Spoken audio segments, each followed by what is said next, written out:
Welcome back to Buzz Cookhouse.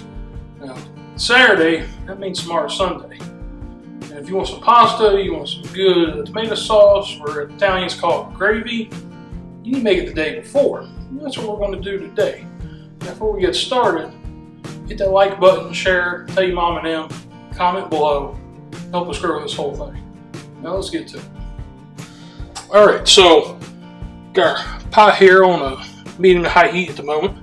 We're going to start with some EVOO, that's extra virgin olive oil, just about 2 tablespoons or so, just about like that. Now, to go with that, we've got 5 cloves of cut up garlic. We're going to brown that just a little bit. Let's get all the extra garlic out of here. Don't waste none. So let's brown this up just a little bit. Don't want to burn anything.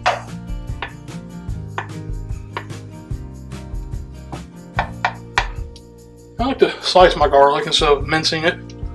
I think it just burns a little better. Maybe it kind of melts away. It's a good system. Help infuse that oil with that flavor. There we go.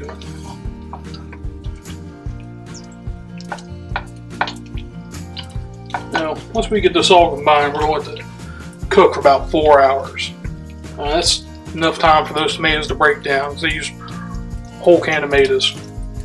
Let some of the acidity back off, allow it to thicken a bit, because it's not worse than the thin sauce. Alright, so our garlic's starting to toast up nice here. Now I've got about 1 cup or so of white onion chopped. I'm just going to toss them in, let him brown just a little bit. Not even brown really. Just have to sweat a little bit.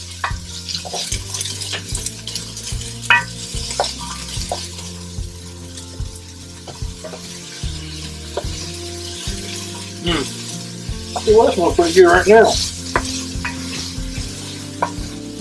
So we ain't done. Alright, we add a little kosher salt in. Just a pinch to help get some of that liquid off these onions. Start our seasoning of everything. We don't want these to brown too much. Like I said, they'll turn translucent. It's time to start adding in our wet ingredients. So, put this aside. So when I do tomato sauce, I like to use a San Marzano tomato. And also use the whole tomatoes, because the way when they can these, the best tomatoes go in whole. The junky ones, they just dice up. So go with the whole. So we have 2 big cans of San Marzano. Now, San Marzano tomatoes are grown in Italy. I believe it's in the foothill of the San Marzano Mountains, Valley, in the shadow of something. Either way, they're a sweeter tomato, less acidic, and they make the best sauce. They're a little more expensive, but you're worth it. Your guests are worth it. Just splurge a little bit and get you a couple big cans. Like I said, you can see, take one out here. See, that's a whole tomato, but these will break down after 4 or 5 hours of cooking, which any good tomato sauce is going to take. Now with that, we got double concentrate tomato paste.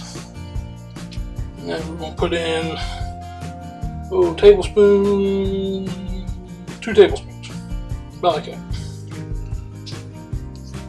And 1 can of tomato sauce.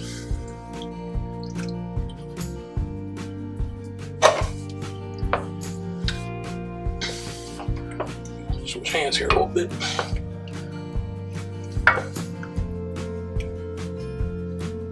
So we got garlic, our onion. Now you're going to say, where's the herbs and stuff? Well, I like to use fresh herbs, and if you cook those a long time, they're going to get bitter. So I add those just at the end. That's fresh Italian parsley, some fresh basil.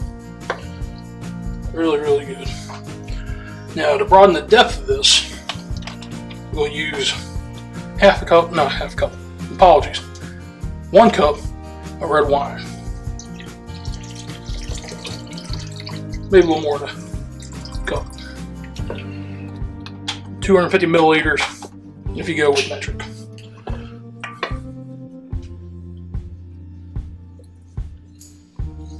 It's looking pretty good. A couple more things here. We're going to cover this and let it stew for 4 hours before we check it.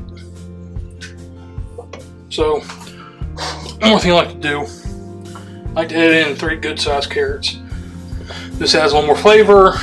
A lot of people, when they make their tomato sauce, they add sugar to balance out the acidity. Like I said, we have thyme, we have a good tomato, the slight sweetness from these carrots. Put them in whole. We'll do all the extra sugar we need. Last thing, the rind of a Parmigiano Reggiano. Not that dry stuff that you get from a can. This is real Parmigiano Reggiano. Just the rind. It'll soften, it won't melt into the sauce. But a nice nuttiness and a little extra salt that we need. So, at this point, we're going to get this to a simmer. Cover up the lid. We'll see y'all in about 4 hours. Alright guys, so it's been 4 hours now. As you can see, we've got a deep red color to our sauce here.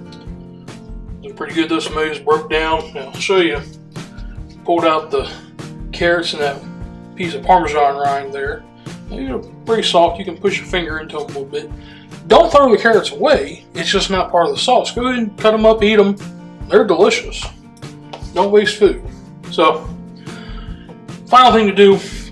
Here we've got some fresh basil and some fresh Italian parsley. It's about a 1/4 cup each. Put these in. Got a little dried oregano.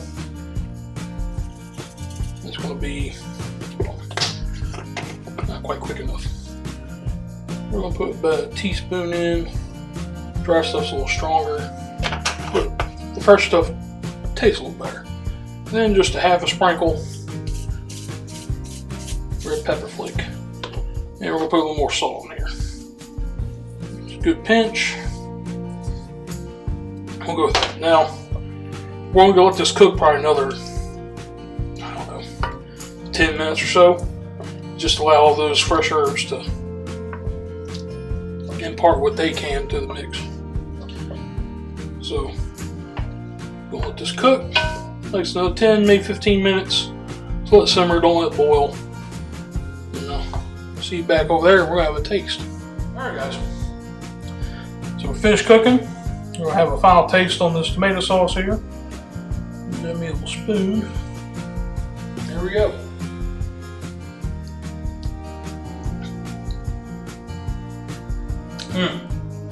It's vibrant and deep, rich same time. And you put that in, it's going to be good. There's penne, spaghetti, linguine, fettuccine, lasagna, baked spaghetti. That's tomato sauce you should try. Hey guys, thanks for joining us on Uncle Bud's Cookhouse. Go ahead and like, share, and subscribe. Tell your mom and them, check us out. And don't forget, when we hit 250 subscribers, we'll give away a Uncle Bud's prize pack. It's going to have a t-shirt like this, a sticker, some other stuff. I'm sure you'll enjoy it. We'll see you next time.